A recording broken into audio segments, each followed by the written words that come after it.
Et en fait, derrière cette notion de transformation, il y a vraiment le fait d'accepter que c'est Dieu qui va nous transformer. Ça ne veut pas dire de ne pas bouger et de rentrer dans le baptisme, mais dans ce que vous allez faire et dans ce que... Enfin, pour chacune des personnes de votre monde, vous êtes conscient que c'est le Seigneur qui va vous transformer et qui va nous transformer. Et c'est une transformation qui est propre à chacun, déjà un peu comme ces maisons de chaque couleur. Chacun va vivre une transformation qu'il a à vivre. Et c'est une transformation qui a lieu dans le temps.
Vous avez vu à un moment dans la vidéo, au moment où il est dans sa chrysalide, ils expliquent qu'à un moment il reste quasiment plus rien, il n'y a plus que 2 disques.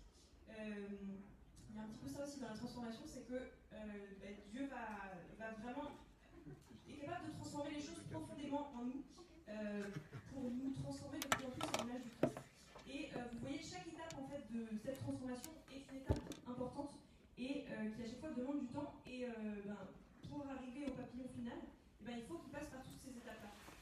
Et c'est vraiment, voilà, ce que je vous disais, l'image de comment Dieu s'y prend, c'est vraiment la pédagogie de Dieu. On retrouve aussi dans tout l'Ancien Testament, dans les vies de saints, c'est que Dieu va faire des petites transformations, mais c'est à travers ces transformations qui fait de nous des saints finalement. Et voilà, il se révèle dans le temps. Et ce qui est intéressant, c'est qu'il y a vraiment, à chaque étape, il y a une nouveauté. Vous avez vu les différentes mues, à chaque étape, il y a un aspect différent. Et voilà, il y a quelque chose de la nouveauté dans cette transformation que le Seigneur veut nous faire vivre. Et dans les événements, dans ce que vous allez vivre cette année, il y a de la nouveauté par rapport à l'aumônerie telle qu'elle était l'année dernière. Par exemple, le Covid nous montre un petit peu ça. Les choses ne se passeront pas de la même façon cette année, de base parce que y a le Covid de la même façon que l'année dernière. Le Covid a fait que vous avez dû vivre les choses différemment.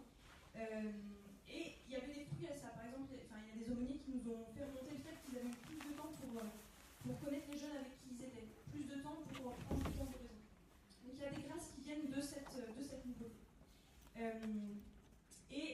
Derrière cette transformation, il y a quelque chose d'important à comprendre, c'est l'idée de se laisser déplacer.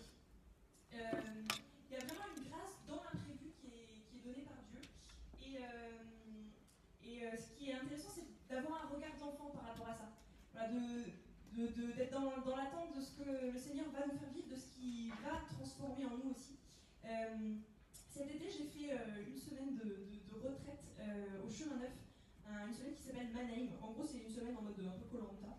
Et ce qui est assez intéressant, c'est qu'ils nous enlèvent nos téléphones, nos montres, et du coup, on ne sait pas du tout le programme de la semaine. C'est un peu, on vit au jour le jour, et on fait confiance dans le Chemin Neuf qui avait organisé, dans ce qu'ils vont nous faire vivre. Et il y avait une vraie grâce là-dedans, un peu d'esprit d'enfance, de se laisser porter et de faire confiance que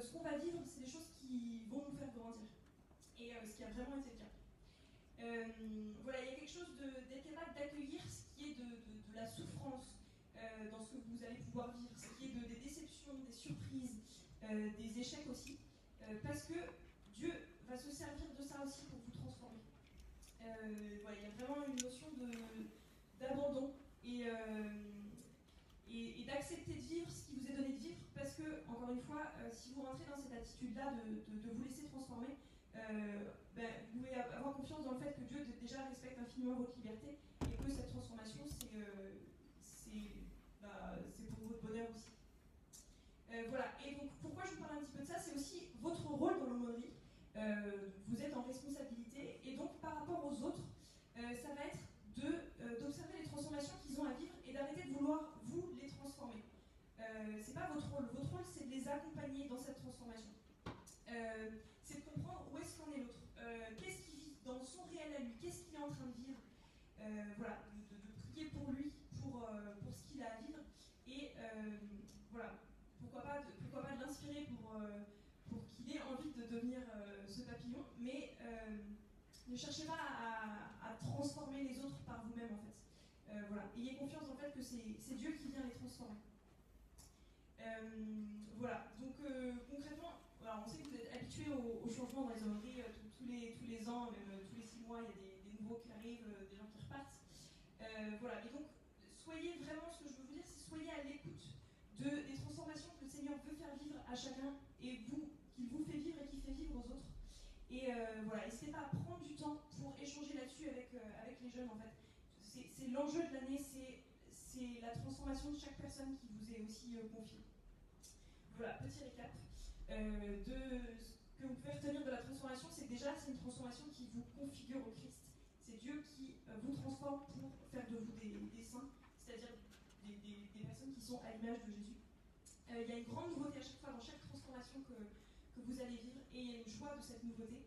Et il y a un pas à faire d'accepter de se laisser bousculer, d'être déplacé par ces transformations, et que c'est des transformations qui vont vous faire grandir. Voilà, alors même chose, on va vous laisser un petit temps pour réfléchir aux questions suivantes. Donc réfléchir, est-ce que vous sentez qu'il y a des choses que le Seigneur a déjà transformées en vous, et réfléchir peut-être aux prochaines choses que vous voulez laisser le Seigneur transformer en vous. Donc même chose, on vous laisse 3 minutes pour réfléchir, et après vous pouvez discuter pareil dans les mêmes petits groupes de 3 personnes sur ces questions-là.